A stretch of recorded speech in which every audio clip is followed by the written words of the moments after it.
So for those that are unaware, Perth is incredibly far from Melbourne. So I hopped aboard a plane and took the incredibly long flight all the way over to Perth and arrived on Thursday afternoon.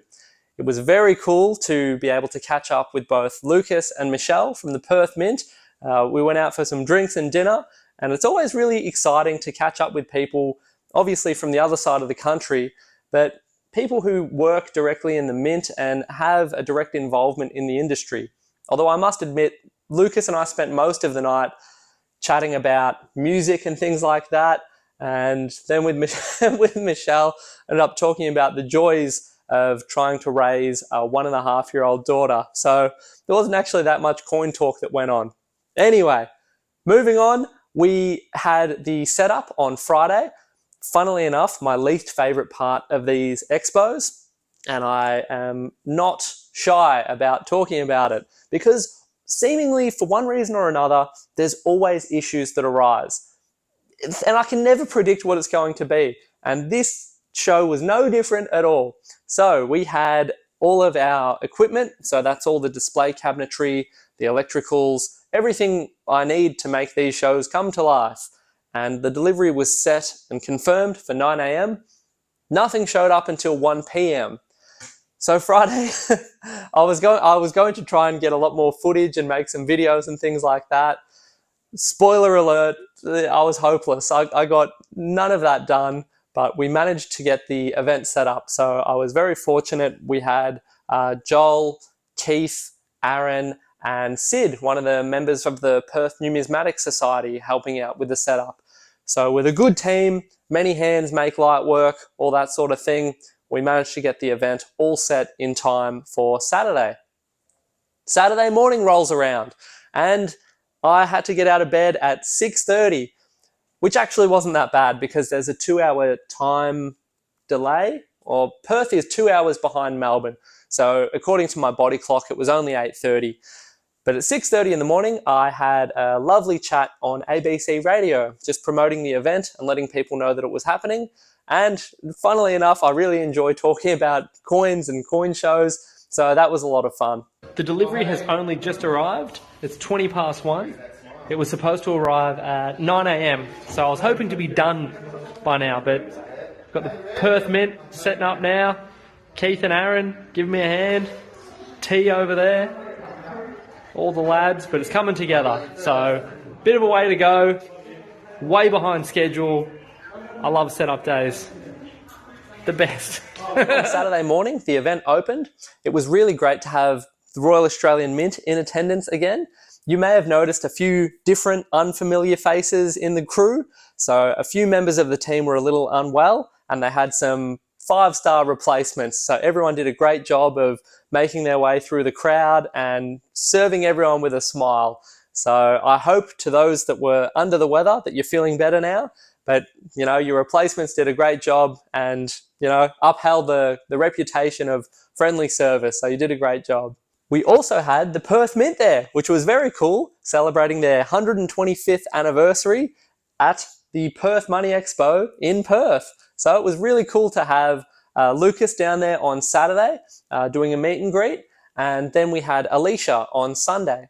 And one of the really cool things, and I think this is sort of encapsulates why I love having the designers at the events, is I was having a conversation with a collector and she was telling me how much she loved the swan design from the Perth Mint. And I said to her, well, as luck would have it, just there is the designer of that particular coin. So you can wander over and tell her how much you enjoy the design in person. And she was so excited about that. And that's exactly how I feel about it. Having the designers of these beautiful works of art at these events to meet the collectors face to face really goes a long way to bridging the gap between, this beautiful work of art that you have in your collection and the person responsible for it. So I hope that went some way to encouraging collectors to, get more involved in it. And yeah, it was just really nice to see. So I really appreciate Perth kindly allowing us that level of access to their designers. It was really well received. And if you met any of the designers, let me know in the comments. And what did you think? Because I would hope that we can get things like that happening at future shows as well, because I personally love it. We also had Brooke, one of the reporters from Channel 10, come on down, which was really nice to see. And it was really funny because her camera operator, I think he either is a collector now or he may have been before. Because usually when the media come, they'll do a quick pan around, they'll see the crowd, get a few close-ups of some coins, and off they go on to the next thing. I think they were there for about 2 hours, and I think he ended up with probably over an hour of footage of just all the coins that he was seeing. And for a news report that goes for, 1 to 2 minutes, I think it's safe to say they've got enough coin footage for the upcoming decade of coin stories that they might do. But it was really nice to have you guys down there. It was also lovely to have a number of staff on the Perth table in general conversation acknowledge that they watched some of these videos. So for all the staff at the Perth Mint, everyone was lovely. It was really nice meeting everyone.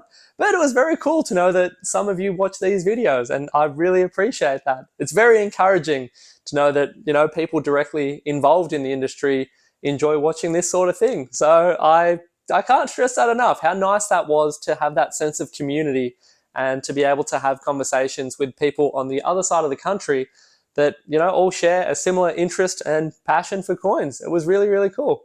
I had mentioned it in my previous video that I was suspicious this might be the biggest Perth show ever, and those suspicions were confirmed. I'll include some footage or images of the crowd. It was a very, very big turnout, so I really hope that all the collectors of Perth enjoyed themselves and got whatever it was that they were looking for to add to their collection, and we can't wait to see you all again next year. So that's it for the Perth recap. It was a hoot. It was really, really fun, and as expected, lovely to catch up with so many friendly, familiar faces. It was really, really great. That's it for now. See you soon. Hundreds of coin collectors gathered in Perth today to trade, buy and sell highly sought-after currency. Some of the coins are worth a small fortune, much more than the value pressed into them. To the untrained eye, this may look like spare change. But some of these coins are worth much more than their intended price. You might see a Holy dollar or an Adelaide pound. We even have some 1930 pennies in the room that are worth tens of thousands of dollars. Hundreds of serious collectors and amateurs flocked to Perth's Money Expo for the 29th year running. I've been waiting for this for almost 6 months. To get the NAIDOC coloured coin, it looks very beautiful. The action-packed 2-day event filled with buying and selling all things numismatic, although some are not for sale today. It's such a huge piece of history. One of Australia's first, now worth hundreds of thousands of dollars. So a Holy Dollar will range anywhere between, say, $40,000 for one that you can't even see any details on, up to 200 plus. The Royal Australian Mint also hosting a coin swap for the first time, allowing visitors to switch their cash for a coloured $2 coin or the new King Charles collectible. It's great to see a new generation of collectors coming through. For coin enthusiasts who didn't make it down to today's show, all the action is returning from 10 a.m. tomorrow morning. For a gold coin donation, you will have access to some of the world's most rare and valuable currency. The experts offering some advice if you do stumble upon a rare find. Never clean a coin. That's a big no-no. If you clean a coin, you'll generally cut the value in half, if not more. So leave it as is, bring it to an expert, and we'll be able to give you some more information. Brooke Comerford for 10 News Verve.